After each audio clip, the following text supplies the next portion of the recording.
Hello, this is Riley Porter with Seattle Sumo. You are listening to a commentary track for the 1964 Natsu Basho. That is the May contest. The video coverage for this tournament can be found on the Japan Sumo Association's YouTube channel. There will be a link for that below. As usual, to sync up the audio playback with the video coverage, or the audio commentary with the video coverage, I should say, I will count backwards from 3, 3, 2, 1. As I hit the N in 1, you will click play. I will do the same, and we will be in sync for the day's action. So, without any further ado, I will start the countdown and get us going. 3, 2, 1. Futabayama, Taiho, Chianofuji, Grand Sumo, Archive Basho. Day 14, we are coming to the close of this tournament. First up, it's Tochi Oyama up against Wakatenryu. They both have 7 losses, so the loser today is Makekoshi. And a sidestep at the initial charge from Tochi Oyama. A brief pause at the tachiai before he jumped to the right, sending Wakatenryu tumbling. That's Wakatenryu's Makekoshi. Tochi Oyama moves into the final day on 7-7 and with a chance to save his top division status. His head-to-head with Wakatenryu is now 4-2. Next up, it's Kitano Kuni Shinyu Maku, but in danger of not exactly sticking the landing on his 7th loss already up against Fusanishiki. It's their first time meeting. In with the left is Kitano Kuni, and moving forward nicely, Fusanishiki has no response. It's a Yorikiri victory for Kitano Kuni. Brings his score level, 7-7, and with a chance to save himself on day 15, stick the landing. Fusanishiki, meanwhile, that's Makekoshi. He will slide further down the Banzuke. Better luck next time. Kitano Kuni is doing okay for himself for being brand new to this division. Certainly. Not everyone sticks the landing on their debut. Here's Miyagi no Oyakata, the former Yoshibayama in the front row. Yokozuna during the 50s, not too long ago. Here's Wakahaguro up against Kainoyama. These two have had 10 meetings and it's an even split, 5-5. A little hesitation there, it seemed. We'll try that one again. Wakahaguro is a pusher. Kainoyama is a bit more of a technical belt fighter. That time, Kainoyama jumps the gun. Timing this is very important. Third time's the charm. Here we go. But this time Wakahaguro is lagging behind. And Kainoyama jumps the gun. Well, these two are really not quite in sync today, but here we are. Bit of a foot sweep attempt from Kainoyama doesn't come off. Now a head scoop attempt, no. Wakahaguro stands his ground, moves forward. Kainoyama whips around, but Wakahaguro's keeping him in front, and a successful Oshidashi victory for Wakahaguro. So he moves to 7-7, as does Kainoyama. And he pulls ahead in his rivalry with the technical lightweight. Now it's 6-5 in Wakahaguro's favor. Well, the former Ozeki has certainly seen better days, but he still has a good chance to save himself from demotion from the top division. Here's Wakanaruto up against Tamanoshima. They've had one meeting, and it's gone the way of Wakanaruto. Wakanaruto needs this win to avoid Makekoshi. They're both belt fighters, but starting with some tsupari is Tamanoshima, striking at the chest, but now they've gone belt to belt. Inside right, outside left for both, but Wakanaruto not able to get that outside left. Tamanoshima looks like he's in a slightly stronger position. And he moves in, but an Uchari backward pivot throw from Wakanaruto seals the deal for his second win in a row over Tamanoshima. So Tamanoshima yet to beat Wakanaruto, and Wakanaruto moves to 7-7. Coming to day 15, as does Tamanoshima, so things could go either way for these two Dikishi. Of course, neither one is ranked too low as to be at risk of demotion from the division. Still, any Dikishi would like to move up. Here's Iwakaze. He's doing very well for himself. He's already got 10 wins up against Tagurogawa, who should be pretty satisfied with his first winning record of the year. It's a 7-5 head-to-head in Iwakaze's favor. Hagorogawa jumps the gun there a bit.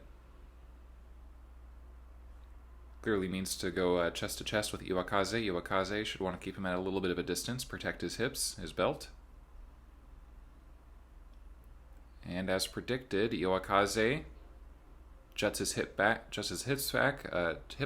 takes a good stance, tries to keep Hagorogawa from getting too deep inside. Hagorogawa trying to pierce the guard here. Not having too much luck, but he's got the shallow front of the belt now. Ooh, looking dicey for Iwakaze. Hagorogawa's now got a deep inside grip, and he moves forward, lifting out Iwakaze. Tsuridashi. 9th win for Hagorogawa. That's his specialty, is the lift out. He's a tsuri specialist, tsuri being the lift. Now it's a 7-6 head-to-head in Iwakaze's favor, so Hagorogawa's closed the distance a little bit between the two. Definitely looking pretty solid, much better than his last couple basho. Here's Hagoroyama, Hagorogawa's senior stablemate, up against Koto Zakura, who will be leaving this division in the next basho, but still has a chance for some redemption here. And a good charge. Hagoroyama's not really moving too quick off the mark, but does get pumping in not too long after. Looking desperate for Koto Zakura, and he's finished off Yorikiri. That's the 9th loss for Koto Zakura, and the 6th win for Hagoroyama. And that evens up their head-to-head as well. Now it's 2-2 between these two Dikishi. Hagoroyama is certainly the much more experienced of the two. At one time he was a top division champion. Koto Zakura, relatively new to the division, but a very promising young Dikishi. Here's Fujinishiki up against Kane no Hana. It's a 7-5 head-to-head in Kane no Hana's favor. He is the belt fighter. Fujinishiki's the pusher. And Kane no Hana, good hit off the Tachiai, and then just starts slapping downward. Finishes Fujinishiki Hataki Komi. Well, not the most inspiring sumo, but well read by Kane no Hana, and he saves himself from a Makekoshi. Now he moves to 7-7. Things are even coming to day 15 for him, so we'll see if he can finish on a winning record or not. Here's Toyokuni. Things didn't go well this basho. He's already got 9 losses up against Tsune Nishiki. He's not doing much better on 5-8. It's a 7-2 head-to-head in Toyokuni's favor. And very similar to the last match, Tsune Nishiki reaches forward and then pulls away quickly, pulling down Toyokuni, who, like Fujinishiki in our previous match, is a pusher-thruster, known for it, so Tsune Nishiki just timed his tachiai accordingly and pulled down, didn't want to deal with a head-on confrontation with the Dikishi that he has a poor record against. And he gets his 6th win. Meanwhile, Toyokuni, his 10th loss. Here's Wakachichibu. He has a chance for his 10th win today up against Tsurugamine, who already has a Makekoshi. It is a 10-7 head-to-head in Wakachichibu's favor. Good charge from Wakachichibu. Tsurugamine jumps to the side, but Wakachichibu keeps his footing. Now it's a double inside for Tsurugamine. This is where he's best. He moves forward quickly and finishes things Yorikiri. Master of Morozashi, the double inside grip, is Tsurugamine. And he shows his stuff today. That's his 6th win. So no winning score for him this basho, but the wins that he's getting are still looking pretty good. Wakachichibu, meanwhile, falls to his 5th loss. He'll have one more chance for a double-digit score tomorrow. We'll see. Now it's an 8-10 head-to-head between Tsurugamine and Wakachichibu. Here is Dewanishiki up against Aono Sato. It's a 9-7 head-to-head in Dewanishiki's favor. Dewanishiki receives the charge of Aono Sato, who slams into him and then pulls to the right. And now seems to be trying to work his way to some kind of inside left. Sticking to the Hanmi position, sort of an open side and a closed side here on the...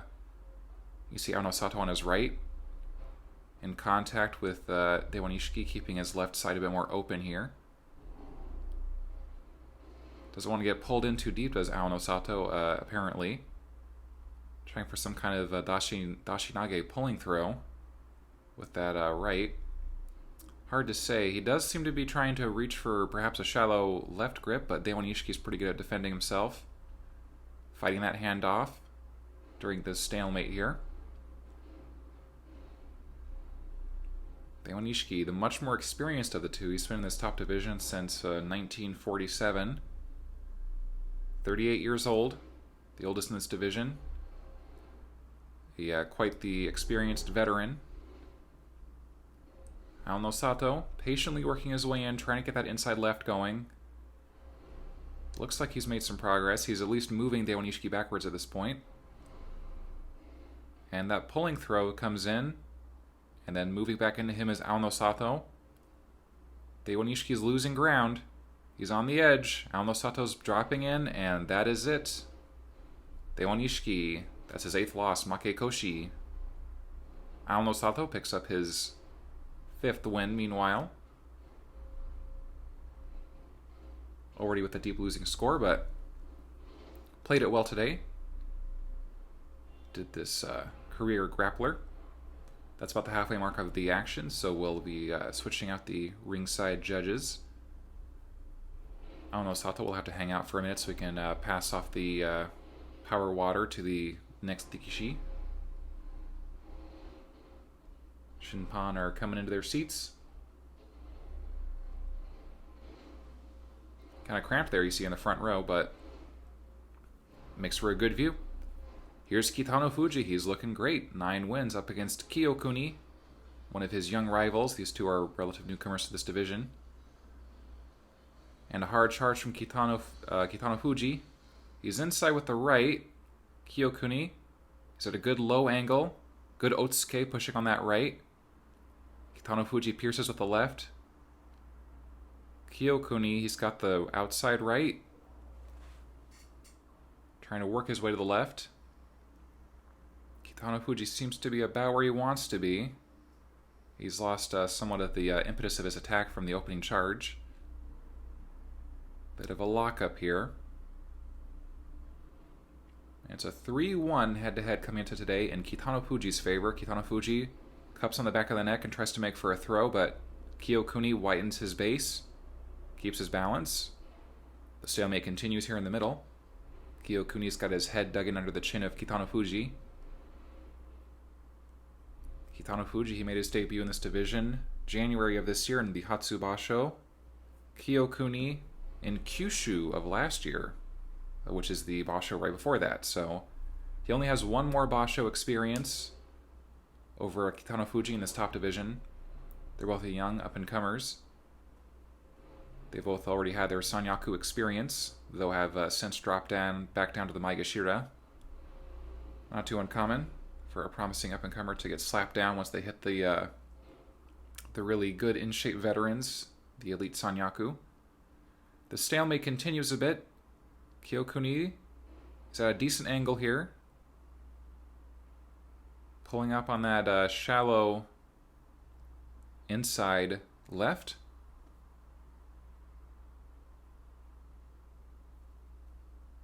Well, it looks like really is putting a lot of strain on his neck is Kiyokuni.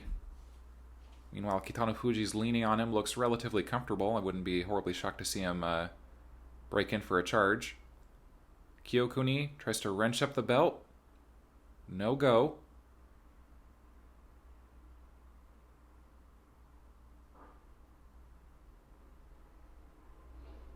Yeah, the stalemate continues. Foot sweep.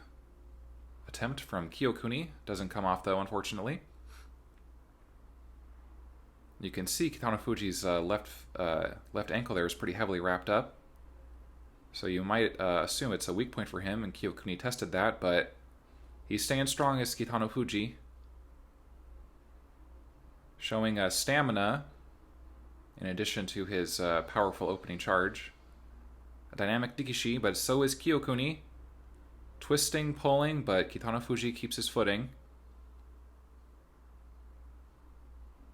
Leaning, checking each other's footing, seeing who is going to run out of gas first here. Another foot sweep attempt from Kiyokuni.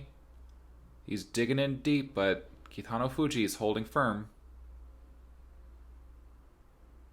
And look at that. Kitano Fuji's left leg, his knees taped. He's got his calf taped a bit there. His ankle's taped up pretty heavily. Little patch on his hamstring. Kyokuni moves in, coming in that nice low angle of attack that Kyokuni is so good at. Another foot sweep attempt. It just doesn't come off. Kitano Fuji staying firm. They're both working from a position that they're relatively comfortable in. The inside left is Kitano Fuji's preferred grip. Kyokuni, this sort of frontal low angle dipped attack is kind of his specialty. So he should be in the position that he wants to be in, more or less. So you can see how relatively evenly matched these two are, though Kitano Fuji certainly has the edge in their head-to-head. That was sort of a half-hearted little sweep attempt there from Kyokuni. Kyokuni moves in, he's overwhelming Kitano Fuji, and that's Yoritaoshi. Well, that was quite the marathon match between these two.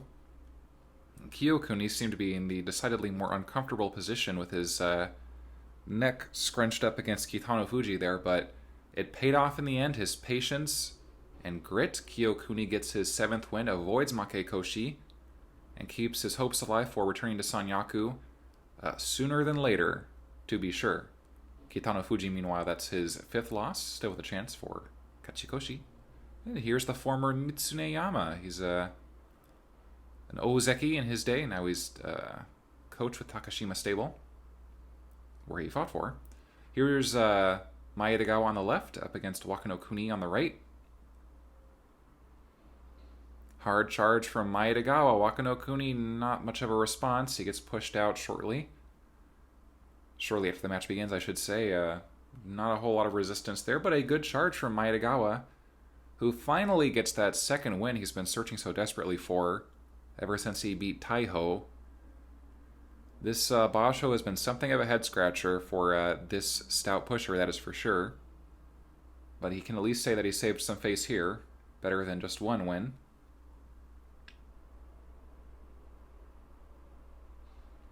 Alright, here's Myobudani. He's already got his Makekoshi. He's up against Wakanami. They're both lifters by trade. They've had one meeting. It's gone the way of Wakanami. Myobudani pushes off Wakanami initially, but now Wakanami's in deep. Little Sotogake there. Trips up Myobudani. Myobudani pulls to the left in a desperate Uchari attempt, and I think that it worked. Judging by the camera angle, of course, here. So that's Myobudani's one. He evens up his head-to-head against Wakanami. Wakanami perhaps extended himself a little bit much there, leaning into that Sotogake. Well, whatever the case may be, Myobudani wins the battle of the lifters this time out, though he didn't exactly overwhelm his opponent. Quite the contrast in builds between the two. Here's Ogi no Hana. This will be an interesting match. He's up against Daigo. They're both on 3 wins, and they're head-to-head. They've had 22 matches, and it's split evenly, 11-11, so this is an even a matchup as you could ask for. Coming into the armpit is Ogi no Hana. Nice Hazuoshi, nice Otsuke, piercing in, but it doesn't really matter. Daigo, he gets that outside right, tips and tilts, and plants Ogi no Hana out the ring. I might call that Uwatenage, they might just call it Yorikiri. Definitely one of the gentler looking matches. I don't think either of these Rikishi is in the best shape of his life. But Daigo comes out on top this time. 4-10 is his score. And, well, he'll be leaving the Sanyaku, but he can at least cushion the blow a bit. Kairyu Yama, the other Sekiwake, set for a return to Maegashira up against Shin Komosubi Wakamiyama, who will also be returning to the Maegashira next Basho. Wakamiyama stands his ground. Kairyu Yama charges in. Doesn't move the big man back very far. But now he's throwing, and a nice Shitate Nage from Kairyu Yama. Underarm throw to toss down Wakamiyama. It was a 1-1 head-to-head coming into today, and now it's a 2-1 head-to-head in Kairyu Yama's favor. Well, good for him. The Shin Sekiwake, though he did not stick the landing. will not be maintaining his Sanyaku position, does pick up his 5th win at his career peak rank. So, it's something. Here's Hirokawa up against Ozeki Sadanoyama.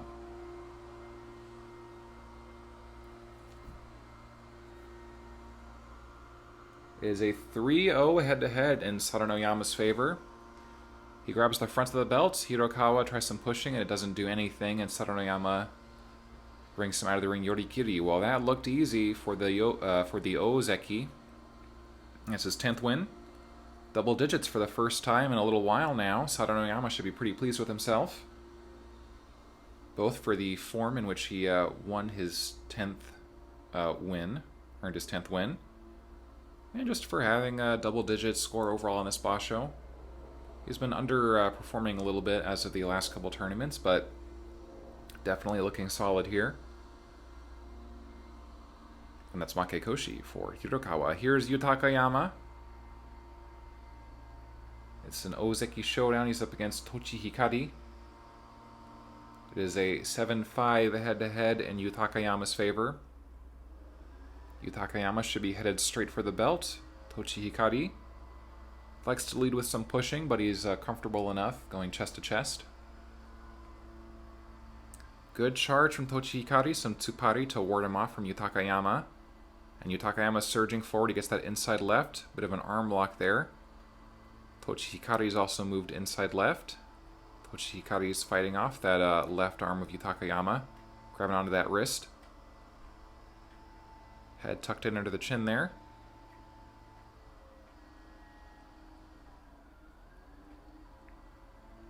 Little awkward for Yutakayama. He's got a grip on the arm there. He's looking for the belt. Tochi Hikari keeping him on the outside.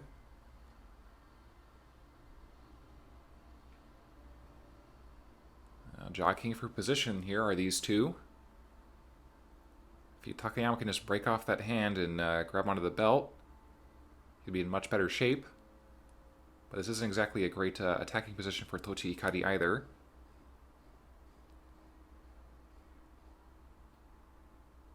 It's a break for the inside between these two.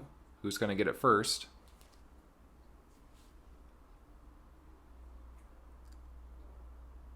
Yutakayama's pressing in. Tests the arm lock there. Reaches for the belt. Gets that inside left finally, does Yutakayama. Grip change. Now it's Morozashi double inside for Yutakayama. Tochi Hikari's in big trouble now. He gets lifted out Tsuridashi. Yutakayama, that is his 9th win, and with only 5 losses, he of course has a chance for double digits this tournament. Tochi Hikari has already achieved that. That's his 4th loss. Already has 10 wins. Yutakayama with the clear edge in their rivalry. Now it's 8-5 in his favor. Well, a solid swing from these two Ozeki. Takayama got to show off some of his power sumo today. Here's Sawa Hikari at his career high rank, Maegashira 4. And with a chance for Kachikoshi today, but not likely. It's his first time meeting with Yokozuna Taiho, who, while not in his best shape, is still better than pretty much every other Dikishi on the Banzuke. And a hard charge from Sawa Hikari. Taiho doesn't move back very far, but does start to move forward. Brings Sawa Hikari to the edge. Sawa Hikari wriggling and worming his way around, pulling back, but gets shoved out. Tsukidashi by Taiho. Well, Sawa Hikari certainly came into the match with plenty of fire, but that was quickly doused by Taiho, who just proved too strong to move, and very quickly had Sawa Hikari on the run. So 10th win for Taiho. Well, that should be a little relief for the Yokozuna, not in the Yusho race, but certainly double digits is still on his mind. Here's Ozeki Kitabayama up against Yokozuna Tochinomi. Tochinomi only has one loss. If he wins today on day 14, that will grant him the Yusho. All the Dikishi, the closest Dikishi to him all have 3 losses, such as Kitabayama here. So if Tochinomi wins, that's the Yusho. We'll see. Here we go. Bit of a delayed charge here. Kitabayama doesn't move chest to chest, but they're locked in now. Tochinomi's got the inside right. A little bit of grip changing here. Well, Tochinomi's certainly got the inside left. Now he's on the outside right. He's got Kitabayama on the edge. Kitabayama, he's hanging on. He's hanging on. And he sticks to it and tosses down Tochinomi. Watenage overarm throw. Well, that was... Boy, that was a come-from-behind victory, if ever there was one. Kitabayama, look at his belt, is just completely... has been jerked loose completely. I mean, back knot, the upper layers. Well, that's the second loss for Tochinomi. This Basho is going to the final day, down to the wire. He'll have to beat Taiho to seal the deal. If Tochinomi doesn't beat Taiho tomorrow, that will put him at 3 losses, even with Kitabayama and a few others. It might go to a playoff. The Yokozuna has one last chance to take it home without any extra matches. We'll see. Thank you for joining me.